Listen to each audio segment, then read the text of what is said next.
আজকে আমি প্রথমবার গোটা গোটা বেগুন রান্না করলাম গাইস। আমার ভিডিও দেখে তোমরা আবার এরম ভাবে বেগুন কাটতে বসে যেও না। এই কানা বেগুনের মধ্যে কিন্তু ডিসকভারি চ্যানেলের অনেক পশু পাখি থাকে গাইস। এই আদ্দামরা কালো বেগুনগুলো কিন্তু কাটার সময় কিন্তু অনেকবার দেখে নিতে হবে ভেতরে কোনো পোকা আছে কি না।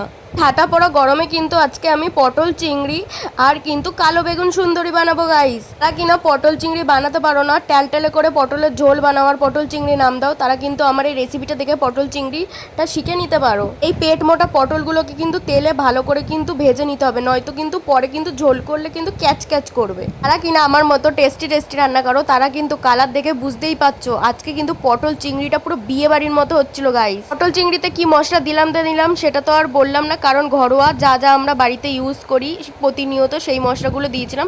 লাস্টে একটু গরম মশলা ছড়িয়ে দেওয়ার পর কিন্তু পটল চিংড়ি আমাদের রেডি হয়ে গেছিলো। এরপর আমি কালো বেগুন সুন্দরী বানানোর জন্য একটা মিক্সিং জারে কিছুটা লঙ্কা, টমেটো, তারপর সর্ষে, একটু রসুন আর যেই ভাজা চিংড়ি মাছ ছিল সেইগুলো দিয়ে কিন্তু একটা মিহি পেস্ট বানিয়ে নিতে হবে। বেগুন কালো সুন্দরী বানানোর জন্য যে চিংড়ি মাছ দিতেই হবে সেটা কোনো ব্যাপার না গাই, যাদের বাড়িতে থাকবে তারা দেবে, যাদের বাড়িতে থাকবে না তারা দেবে না। বিকজ যদি একটু চিংড়ি মাছ দাও টেস্টটা কিন্তু বেশি বেটার হবে। রান্না করে তো আমার বেহাল অবস্থা হয়ে গেছিলো গাই, কদিন বাদ আমি নিগ্রহ হয়ে যাবো এই গরমের মধ্যে।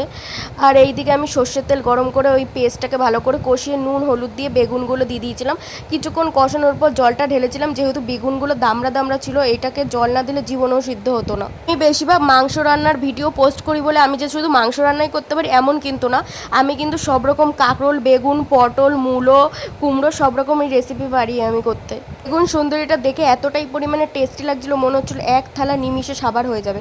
আর সত্যি বলতে গাইস, তোমরা বিশ্বাস করো আর না করো, পটল চিংড়ি আর বেগুন সুন্দরীটা খেতে কিন্তু দারুণ হয়েছিল। আমার মা তো বলেছে তুই এত সুন্দর বানাতে পারবি, আমি বিশ্বাস করিনি।